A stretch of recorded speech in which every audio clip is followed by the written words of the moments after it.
The book of Second Chronicles begins where First Chronicles ended, with Solomon firmly established as king. This chapter sets the tone for his reign, seeking God first, honoring him in worship, and receiving divine wisdom that would define his rule.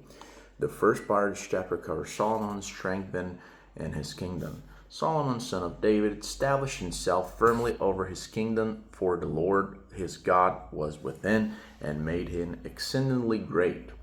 His first act as king is not build armies or palaces, but no gather Israel's leaders, commanders, judges, and heads of families together. Together they go to Gibeon, where the ancient bronze altar of Moses still stood.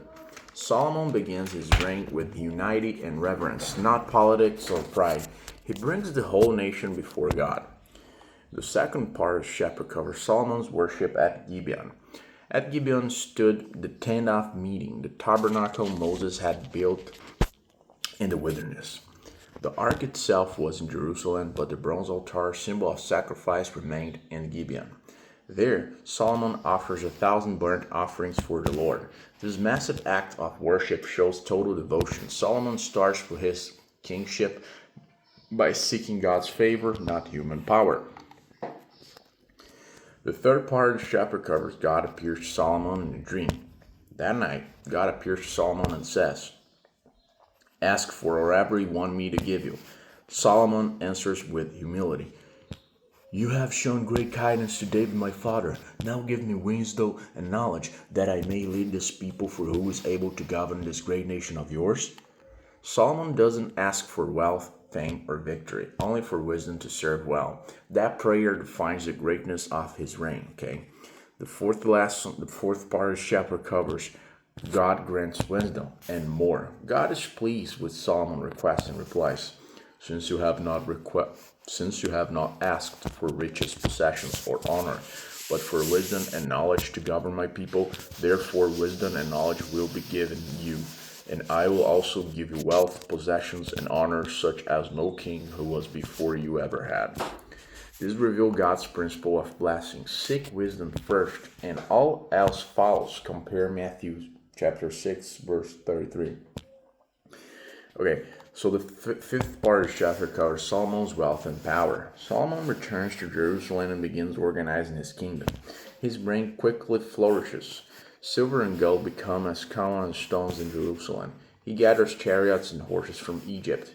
He establishes strong trade routes, showing Israel's growing influence.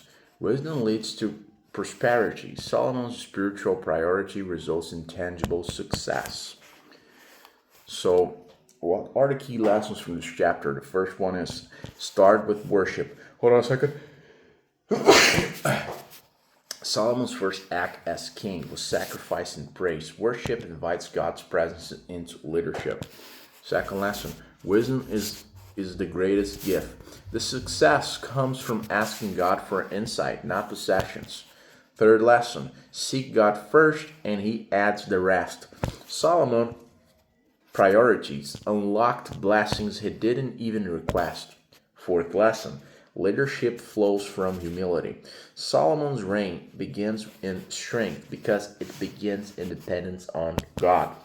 So in summary, in 2 Chronicles chapter 1 shows Solomon's first and greatest decision to seek God's wisdom.